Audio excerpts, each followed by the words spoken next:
Truth of the matter is, I know it's not exactly appealing to these NFL scouts and GMs. That's not his play style. I love this analogy. You've already heard it multiple times on the channel, and you're going to hear it many more. Ladies and gentlemen, boys and girls, hope all of you having a great start to a week. Hope all of you having a great Monday. If not, hope this video can make it a little bit better. And man, oh man, we got to talk about the man, the myth, the legend himself, Arch Manning. What exactly do we have to talk about? That is a great question, my friend. I'll let you answer it. How he doesn't stink anymore. A couple weeks ago, I made a video titled Arch Manning Sucks, and I said until he stops sucking, I'm going to continue to say it. Am I going to sit up here and say he's a good quarterback? I guess you have to wait and see, but there's one thing for sure. We got to give credit when credit is due. I pride myself on that. I am going to be the first person to critique you, and it's going to be harsh, but I'm also going to praise you when it's time to be praised. It's time to talk about Arch Manning in a good light. Before we even get going, I got to throw this in there. I do apologize for the videos today. They're going to be uploaded a little later than what I intended them on being uploaded, and that's because I was dealing with a whole debacle of a situation earlier this morning. Long story short, one of our fellow YouTubers in the college football community that goes by the name of Aaron Murray, I'm sure most of you remember him for his playing days at Georgia. Well, YouTube, they pretty much took down his channel. So I was trying my best effort to help him get that back, resolve that issue, and I'm happy to announce we got it fixed. I'm glad we could help our buddy Aaron with that because I know how stressful the situation that is for those of you that don't recall, or maybe you didn't hear about it. Only a month ago, we was dealing with problems with YouTube. So I know how it feels, 100%. Just trying to give you some context on what's going on behind the scenes. Anyways, moving along here. Clap it up, clap it up. Arch Manning. That's what I'm talking about, my brother. That's what I'm talking about. Believe it or not, our boy Arch Manning actually looked like a good quarterback this most recent weekend against a really good defense in Oklahoma. It was a night and day difference compared to the Florida game and some other games this year. Now let me throw this out there. Were they marching up and down the field at ease? No.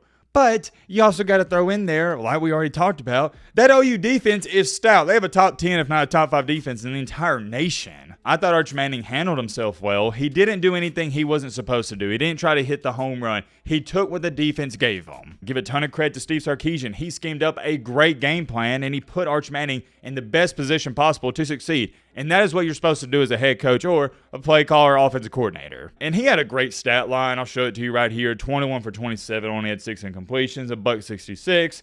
That's not crazy impressive. 1 touchdown, 0 interceptions. I love this stat. QBR on a scale of 1 to 100, 50 being average, 89. Doesn't get too much better than that. And I know all you're going to say, Matt, this is amazing. Look at the QBR. Look at the completion percentage. Yada, yada, yada, this, that, and the third. But the thing that stood out to me the most with Arch Manning's performance against Oklahoma is this right here. You see this number right here? The goose egg? That's all you got to do. Somebody needs to tell him. They need to remind him.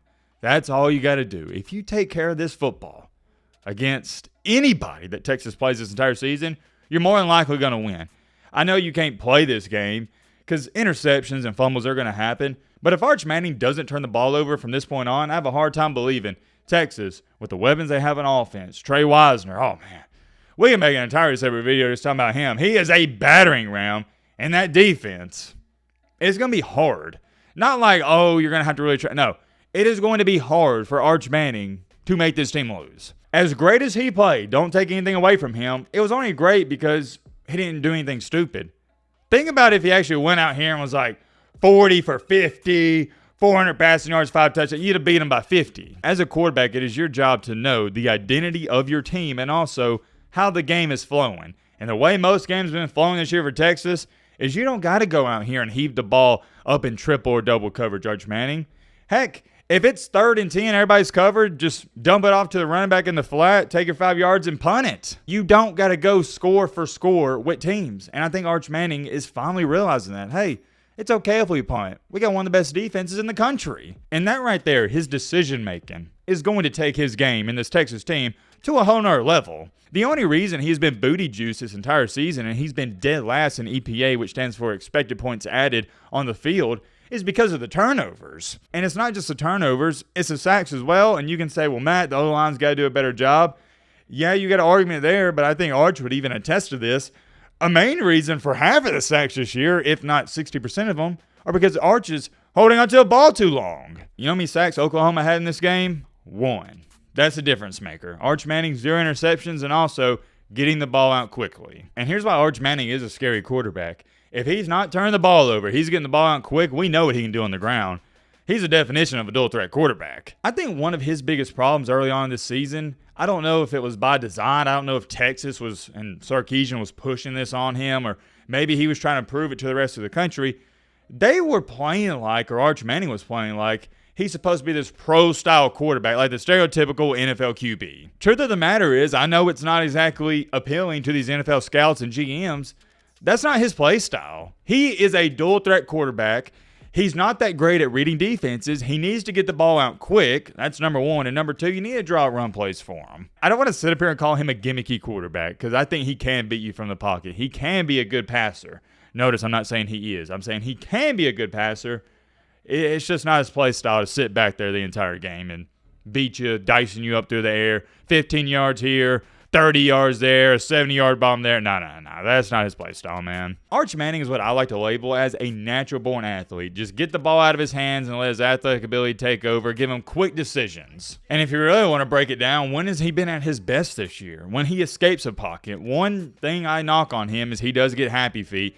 I haven't seen happy feet this bad since Jalen Hurts when he was at Alabama in his younger days.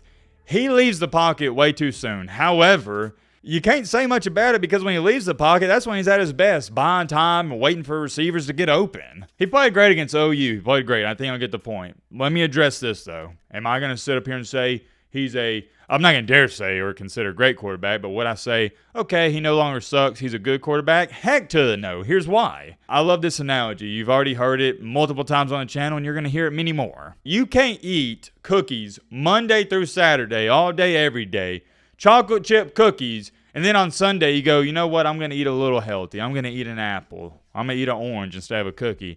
And think, or consider yourself, a healthy person. It doesn't work that way. Same thing here. Arch Manning has sucked in every single game outside this Oklahoma one. So I can't sit up here and say, you know what? He's a great quarterback now. He just had a great performance. No, that's recency bias. Look at his body of work. Same thing with the cookies. You can't suck for 4 to 5 games, have one good game, and let that outweigh all the bad ones. No. I will say this, though. I'm upgrading him from the suck category. He doesn't suck anymore. He doesn't stink anymore, whatever you want to call it. He is slightly below average, but here's the key thing with that. He's working his way up, and he's progressing. You gotta love to see it if you're a Texas fan. Here's where things get interesting. His next 2 games are against 2 of the worst teams in the SEC. Kentucky, Mississippi State. Kentucky is very, very, very bad. So if he goes out there and balls out against them, I'm throwing it out there right now on Monday, it's not going to change my opinion. I know Mississippi State's improved a little bit, but we'll cross that bridge when we get there. I'm just talking about for this week and this week only. You go out there and he's something like 24 for 30, 300 yards, 4 touchdowns. I'm not going to get too rallied up about it, and I don't think you should either. That's just doing what you're supposed to do. However, if he goes out here and lays an egg, we definitely got a fascinating conversation on our hands. Many more things I can say. We have plenty of our videos we got to be working on. Be on the lookout for those today. Let me know your thoughts down below. But there we're back.